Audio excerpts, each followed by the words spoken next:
रोग संबंधी विषय था कि रोगी को देखकर कैसे बताएं कि उस रोगी को कौन सा रोग है। रोगी को बिना देखे, रोगी को देखने की आवश्यकता नहीं है, बिना देखे ही सर्व विज्ञान के माध्यम से हम समझ जाते हैं कौन सा रोग रोगी को है। तो ये कल हमने जाना था। आज इसके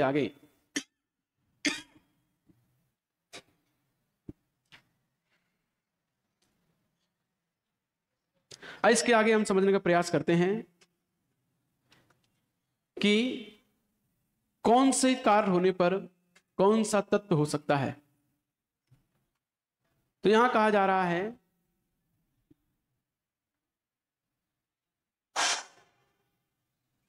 जब वो हमने बता दिया था शायद पहले कि किसी चीज का स्वाद की चाह होती है तब उस तत्व की पहचान होती है। और इसमें और बता रहे हैं कि जिस समय कोई तीखी वस्तु खाने पर चित्त जाता है, प्यास लगती है, तो उस समय कौन सा अग्नि तत्व बह रहा है ऐसा समझना चाहिए। और भी इसके साथ अंगड़ाई आती है तो अग्नि तत्व में वायु तत्व भी साथ में होता है। अंगड़ाई के समय वायु तत्व भी अग्नि तत्व में साथ में होता है। और प्यास भी लगती हो तो अग्नि तत्व में ही ऐसे ही सब तत्वों का विचार करना चाहिए। तो प्यास भी पवन वायु तत्व में लगेगी, अग्नि तत्व चल रहा है और प्यास भी लग रही है, अंगड़ाई भी आ रही है, तो ये सारे उसमें मिक्स एक साथ उस समय ये प्रकृति बन जाती है।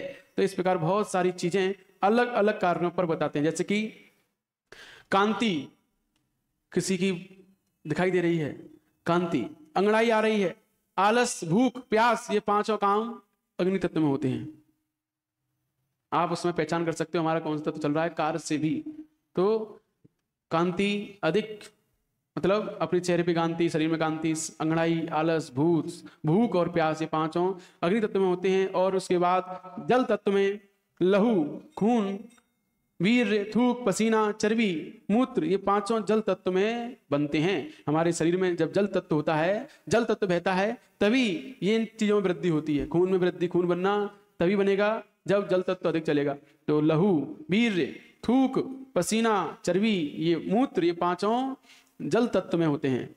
और इसके आगे पृथ्वी तत्व में क्या बनता है? चर्म, हाड़, नख, नाड़ी, रोम और मांस, ये पांचों पृथ्वी तत्व में बनते हैं। और इसके आगे बल करना मतलब जिम करना, बॉडी बनाना, बल के कार्य करना, अखाड़े आदि। तो बल करना, दौड़ना, उठना, चलना, बढ़ना, सिमटना, संकोच करना, हिलना, ये पांचों वायु तत्व में होते हैं। जो व्यक्ति अधिक इधर उधर घूमते रहते हैं, बैठे नहीं जाता उन पे एक स्थान पर ज्यादा देर तक, तो उनके वायु तत्व ज्यादा बहता है ना। जो जिनके अंदर चंचलता ज्यादा होती हैं, जो बार बार इधर उधर हिलते डुलते रहते हैं, एक जगह स्थिर बैठ ही नहीं पाते हैं, बैठेंगे भी तो भी हिलते डुलते रहेंगे, कुछ ना कुछ करते ही रहेंगे, तो इनकी वायु तत्व अधिक प्रबल रहता है इनके जीवन में। तो ये बल, जो हम कोई भी बल का काम करते हैं, भारी काम करते हैं, तो वायु तत्व प्रधान होता है। दौड़ने में, उठने में, चलने बढ़ने में, सिमटने में, संकोच करने में, हिलने में आदि, इन सब में कौन सा तत्व प्रधान है? वायु तत्व। और काम, क्रोध, मोह, लोभ, मद, ये पांचों आकाश तत्व में ये प्रधान है। ये आकाश तत्व में होते हैं, काम, क्रोध, मोह, लोभ, मद। तो पांचों तत्वों में एक एक तत्व में पांच पांच तत्व भी आते हैं। ऐसा भी होता है कि आपका जल तत्व चल रहा है, अब इस जल तत्व में पांचों तत्व भी क्रम क्रम से अपनी अपनी जो उनकी प्रकृति है उस प्रकृति के अनुसार प्रभाव दिखाते हैं। तो अकेला यही नहीं कि जल तत्व में केवल जल तत्व का ही प्रभाव रखेगा, कभी कभी ऐसा भी होता है कि इन पांचों तत्वों में समय समय पर पांचों तत्व धीरे धीरे आते हैं। तो एक एक तत्व में पांच पांच तत्व नियम से आते हैं। तो इस प्रकार एक तत्व में कुल 25 तत्व एक ही स्वर में हो जाते हैं। तो जब एक स्वर कितने देर के लिए बहता है? एक स्वर 60 मिनट, 2.5 घड़ी के लिए 2.5 घड़ी बहता है। तो 2.5 घड़ी में कितने स्वर बह जाएंगे? वैसे तो 5 बहते हैं, लेकिन एक तत्व में एक स्वर में जो 60 मिनट बह रहा है उसमें 5 तत्व बहते हैं, लेकिन एक तत्व में भी 5 तत्व क्रम क्रम से सूक्ष्म सूक्ष्म अपनी प्रकृति को लिए हुए होते हैं। इस प्रकार से 1 घंटे में 25 तत्व बहते हैं। तो इस प्रकार इसका ध्यान बहुत ही अभ्यास से समझ में आता है। अपन वो तो समझ सकते हैं क्या कि कौन से स्वर में कौन सा तत्व बह रहा है एक समय में, ये तो हम समझ सकते हैं, लेकिन उस स्वर में, उस तत्व में अन्य कौन से स्वर तत्व बह रहे हैं, ये समझना बहुत बहुत एकाग्रता की आवश्यकता है, बहुत ध्यान की आवश्यकता है, और कोई उत्कृष्ट पहुंचा हुआ योगी ही इन चीजों को बता सकता है कि जो आपका जल तत्व बह रहा है, उस जल तत्व में भी, बहते हुए जल तत्व में भी अब कौन सा तत्व बह रहा है। तो ये बताना बहुत एकाग्रता और बहुत ध्यान की बात है, तो वो अपने बस की बात नहीं है। इसीलिए और आगे बढ़ते हैं अपन। इनके इन तत्वों के विषय में कुछ आवश्यक बातें आपको बता दी जा रही हैं। वैसे ज्यादातर चीजें हम आपको बता चुके हैं कि अग्नि तत्व कहां जाता है, किस ओर बहता है, अग्नि ऊपर की ओर। तो जो ऊपर की ओर अग्नि तत्व है वो शुभकारी नहीं होता है, उसमें क्या कहते हैं, मृत्यु संबंधी कार्य होते हैं। अधो तत्व शांतिदायक है। अधो तत्व कौन सा है, जल तत्व। तिरछे तत्व कौन सा है, वायु तत्व, उच्चाटन कराता है ये मन, इसमें वायु तत्व में थोड़ा अस्थिर रहता है, स्थिरता को प्राप्त नहीं होता। और मध्य तत्व कौन सा है, पृथ्वी तत्व, स्तंभन स्थिरता दिलाता है। और नव तत्व आकाश तत्व में कोई काम नहीं करना चाहिए, इसमें किए हुए सारे काम बेकार होते हैं। कहा गया है कि स्थिर कार्य पृथ्वी तत्व में करो, चर कार्य जल तत्व में, क्रूर कार्य अग्नि तत्व में, उच्चाटन और मारण कार्य वायु तत्व में करने चाहिए। आकाश तत्व में कोई भी काम नहीं करना चाहिए। आकाश तत्व में मात्र ईश्वर भजन और योगाभ्यास ही करना चाहिए, ऐसा यहाँ कहा जा रहा है कि क्योंकि आकाश तत्व में कोई भी काम किया जाएगा तो वो काम हमेशा निष्फल होता है। जिस प्रकार सुषुम्ना नाड़ी में कोई काम नहीं किया जाता है, ऐसे ही आकाश तत्व में भी कोई काम नहीं किया जाता है। और यहाँ बता रहे हैं कि पृथ्वी तत्व में कोई काम किया जाता है तो कार्य की सिद्धि धीमे धीमे होती है। जल तत्व में कोई काम किया जाएगा तो कार्य की सिद्धि तत्काल होती है। और वायु तत्व में कोई काम करो तो थोड़ा लाभ होता है। अग्नि तत्व में कोई काम करोगे तो कार्य किया हुआ सिद्ध हुआ कार्य भी नष्ट हो जाता है। और आकाश तत्व में तो कोई कार्य सिद्ध हो ही नहीं सकता। तो इस प्रकार से हम कौन सा स्वर में कौन सा तत्व चल रहा हो इसकी पहचान करने के बाद ही कार्य करें। यदि हम सिद्धि चाहते हैं तो यदि चंद्र स्वर चल रहा हो, चंद्र स्वर में जल तत्व चल रहा है तो कार्य अवश्य करना चाहिए, सिद्धि परम होगी, जल्द से जल्द होगी।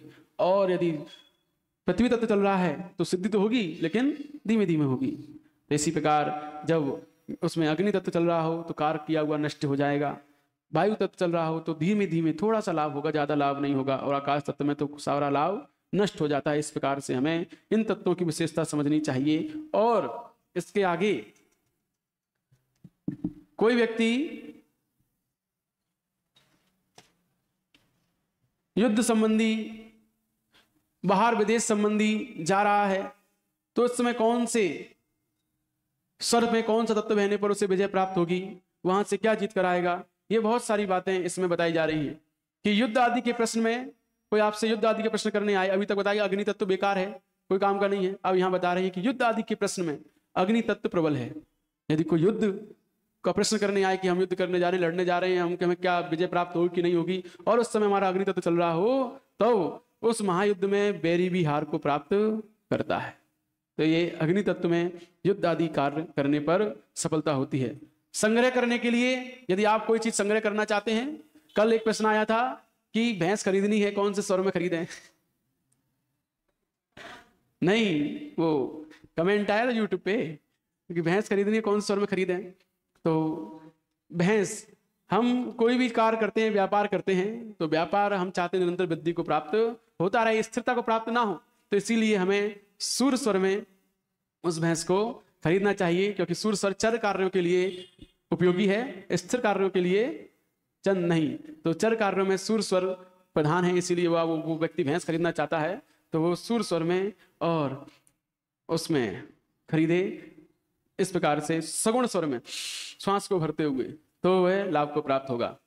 आगे संग्रह करने में कौन सा स्वर उत्तम बताया था? चंद स्वर। और भी जीवन, जय, धन, लाभ, पुत्र, मित्र, अर्थ, युद्ध, गमन, आगमन, जाने आने में इन सब में पृथ्वी तत्व श्रेष्ठ होता है। तो ये सब पृथ्वी तत्व श्रेष्ठ है इन सब कार्यों में।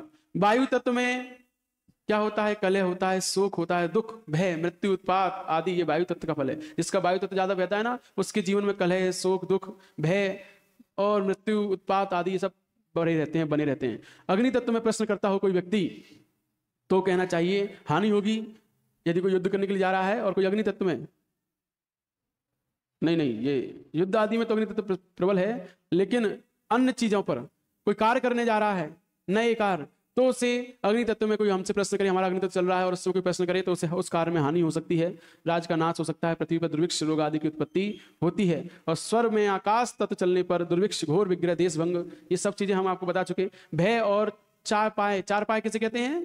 पशु, इनका नाश होता है। और पृथ्वी और जल तत्व हो तो वर्षा अच्छी होती है, राजा की वृद्धि होती है, राज की वृद्धि होती है, प्रजा सुखी, समय अति श्रेष्ठ होता है। इस प्रकार पृथ्वी और जल तत्व के साथ चंद्र तिथि का योग हो जाए तो सभी कहते हैं, सारे लोग इस ग्रंथ को लिखने वाले चिदानंद जी कहते हैं कि इसका फल भी बहुत ही उत्तम होता है। तो इस प्रकार बहुत सारी चीजों की विशेषता को हम इन तत्वों के माध्यम से जान सकते हैं। और भी कहा जा रहा है कि रविवार राहु ग्रह कौन सा दिन का होता है? राहु नहीं पता? हाँ, सोमवार, क्योंकि ये राहु चंद्र का स्वामी है, इसीलिए रवि, राहु, मंगल और शनि ये चार सूर्य स्वर के तत्वों के स्वामी हैं। ये चार बार सूर्य स्वर के तत्वों के स्वामी हैं। और पृथ्वी तत्व का स्वामी रविवार, अर्थात समझ लीजिए इसको, अर्थात पृथ्वी तत्व का स्वामी रवि है, जल तत्व का और वायु तत्व का स्वामी राहु अर्थात चंद्र है सोमवार, और अग्नि तत्व का स्वामी मंगल है, और आकाश तत्व का स्वामी शनि है। तो यहां कहने का मतलब यह है कि जब ये चंद्र स्वर के तत्वों के, वो सूर्य स्वर के तत्वों के स्वामी ऊपर बता दिए हैं, अब नीचे चंद्र स्वर के तत्वों के स्वामी पृथ्वी तत्व, जब चंद्र स्वर चल रहा हो और उसमें पृथ्वी तत्व हो और उस दिन बुधवार हो तो बहुत लाभ होता है। जल तत्व चल रहा हो चंद्र स्वर में और उस दिन क्या हो, सोमवार हो तो लाभ होगा। अग्नि तत्व चल रहा हो चंद्र स्वर में और उस दिन शुक्रवार हो तो लाभ है। वायु तत्व चल रहा हो चंद्र स्वर में और उस दिन गुरुवार हो तो लाभ है। तो इस प्रकार से वो स्वामी जिस दिन जो वार है उस वार का तत्व उस स्वर में मिल जाने पर लाभ की प्राप्ति होती है। और आगे इस स्वर के माध्यम से हम बहुत सारी चीजों के बारे में जानेंगे। आज का समय अपना पूर्ण हुआ है, इसलिए आज इतना ही।